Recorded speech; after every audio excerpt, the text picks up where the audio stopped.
ऋषि ने welfare institution के नाम पर 50 लाख की डोनेशन दे दी थी। इस दरिया दिली से जूही सरप्राइज्ड हो गई। उसके मन में कुछ सवाल आए। सवाल करने जब जूही ऋषि के पीछे जाने जा ही रही थी, तभी रचित ने उसे रोक दिया। जूही ने पलटकर रचित से पूछा, क्या हुआ चीकू? इस बात पर रचित ने मुस्कुराकर ना में सिर हिलाते और बोला,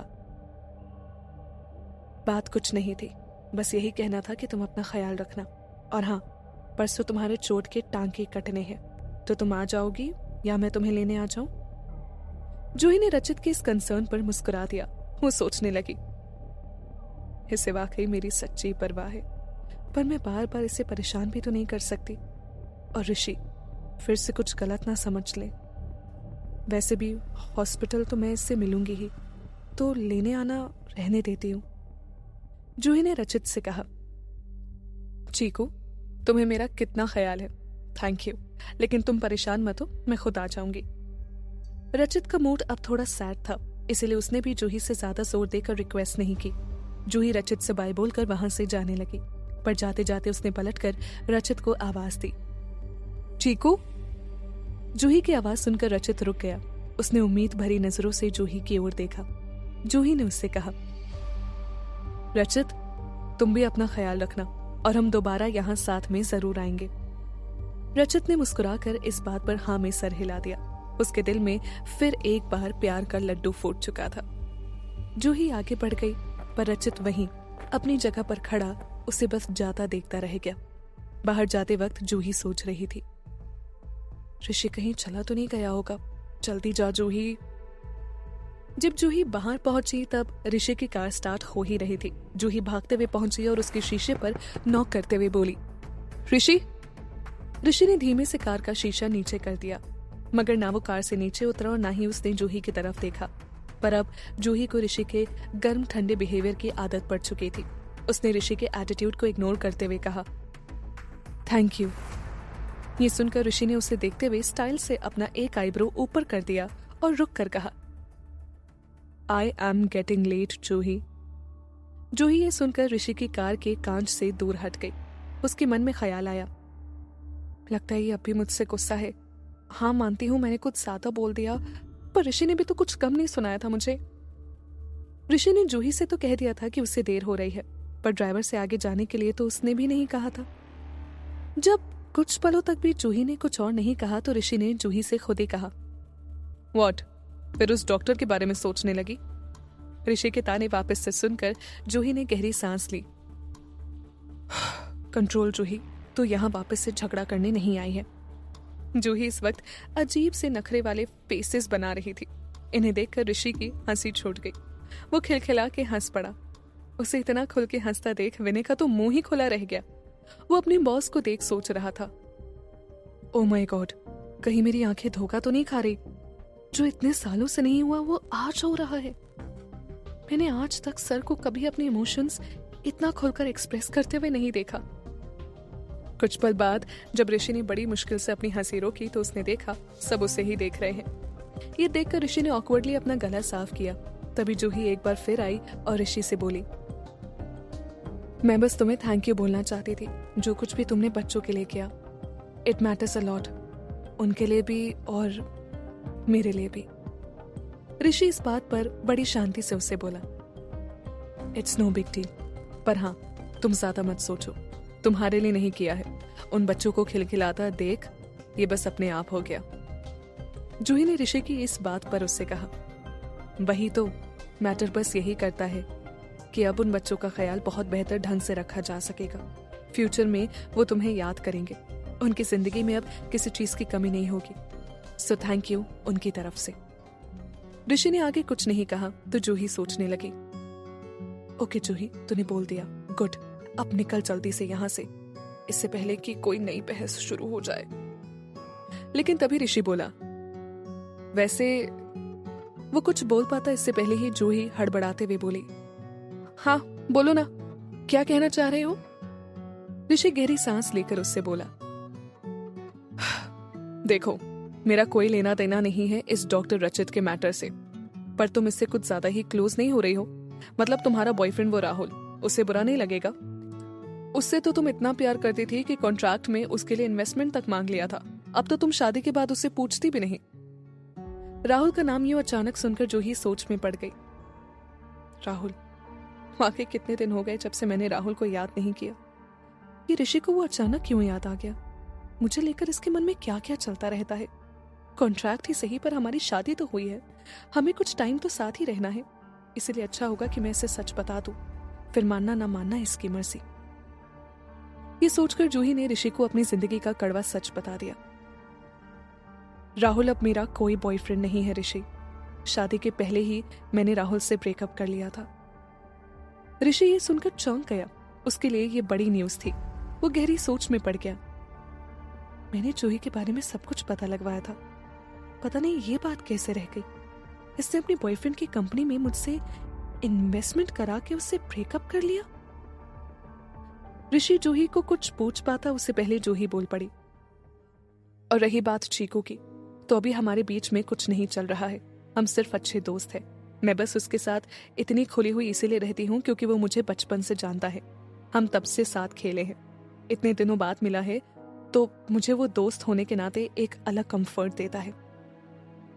ये सुनकर ऋषि उससे बोला, अच्छा तो फिर वो क्या था जो तुमने अंदर किया? जूही ने कंफ्यूज्ड होकर उससे पूछा। ऐसा क्या किया मैंने अंदर? ऋषि ने गहरी सांस लेकर खुद को शांत किया और जूही की आंखों में देखकर उसने पूछा। बच्चों ने तुमसे पूछा था कि तुम और रचित रिलेशनशिप में हो, तो तुमने शायद नहीं कहा था।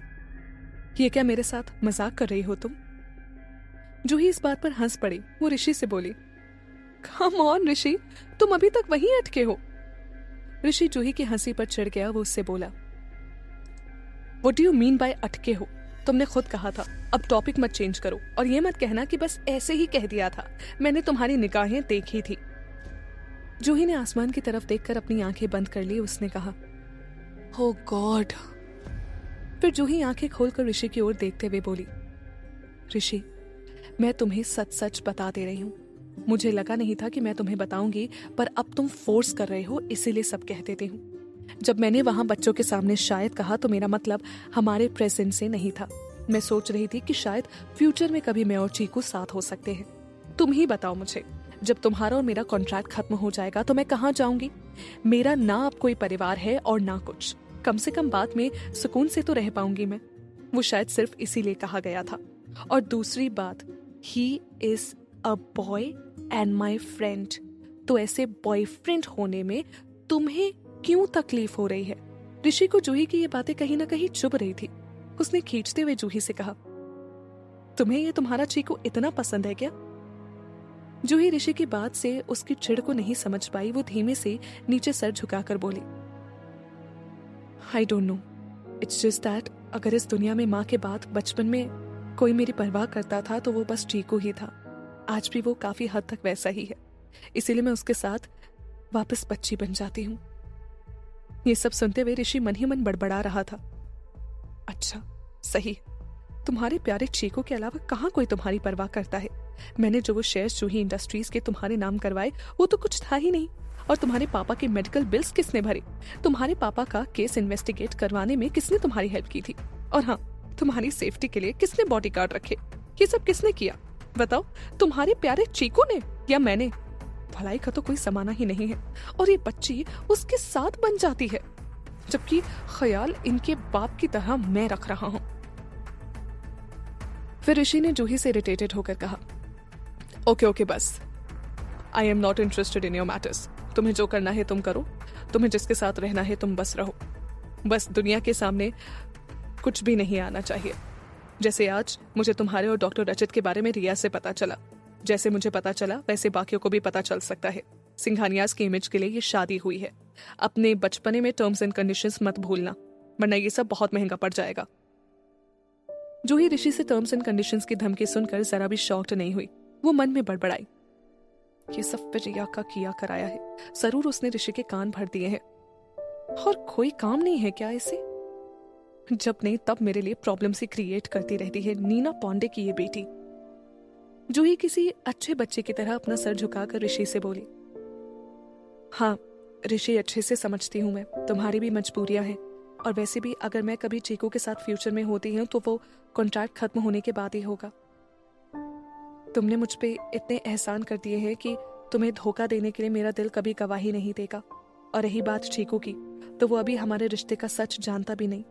वो हमें लविंग कपल समझता है जिनमें प्यार भरी नोक-झोंक होती रहती है। ऋषि ने इस बात पर चिढ़ते हुए उससे कहा ना मैंने, मुझे नहीं जानना तुम्हारे प्राइवेट अफेयर्स, मुझे कोई इंटरेस्ट नहीं, मुझे बस सिंघानियास की पड़ी है। जूही ये सुनकर बस धीमे से सर हिलाकर बोली, ठीक है।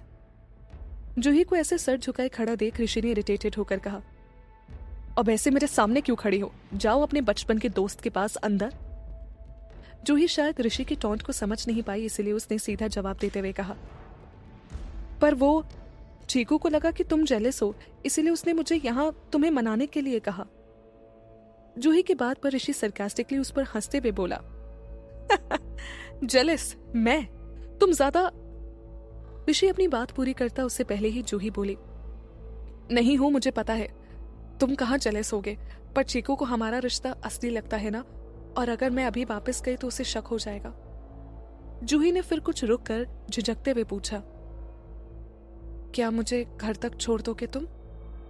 ऋषि ने जूही की बात पर थोड़ा सोचते हुए कहा, ठीक है आ जाओ, गुड डिसीजन। इसके बाद जूही और ऋषि दोनों कार की बैक सीट पर बैठ गए। मैंने इनकी लंबी बातचीत को सुन मन ही मन सोच रहा था, वाह, इससे पहले जब सर अकेले आए थे तो ये गुस्से में थे, पर अब जब जूही मैम आई है तो मूड अलग ही है इनका। जूही मैम सर को अफेक्ट करने लगी हैं क्या, या फिर मैं कुछ ज्यादा ही सोच रहा हूँ? इन लोगों को आपस में लड़ते लड़ते ये भी ख्याल नहीं रहता कि एक कार के बाहर है और एक अंदर। ये सब बातें ऑफिस केबिन में भी तो हो सकती हैं। दोनों आपस में खो जाते हैं। इतना अफेक्ट तो ऋषि सर को नेहा मैम ने भी नहीं किया था। जब वो ठीक हो जाएंगी तो क्या होगा, भगवान ही जानता है इसका जवाब। तो कार आगे चल पड़ी थी। अब पूरे रास्ते जूही और ऋषि शांत थे। जूही के मन में सुकून था कि एटलीस्ट सारी मिसअंडरस्टैंडिंग्स क्लियर हो गई है। फिर जब ऋषि की फरारी पाठक निवास के सामने रुकी तब ऋषि को अपने साथ कार से उतरता देख जूही ने पूछा, ऋषि तुम भी आ रहे हो क्या? तो ऋषि ने जूही को अपनी बाहों में भरकर कहा, अब नीना पांडे की प्यारी बेटी और तुम्हारी बहन रिया को हमारी एक्टिंग तो देखनी ही पड़ेगी ना। क्या चल रहा है अब ऋषि के दिमाग में? कौन सा नया खेल खेलने वाला है वो पाठक निवास में? Subscribed our gaming channel, link in description.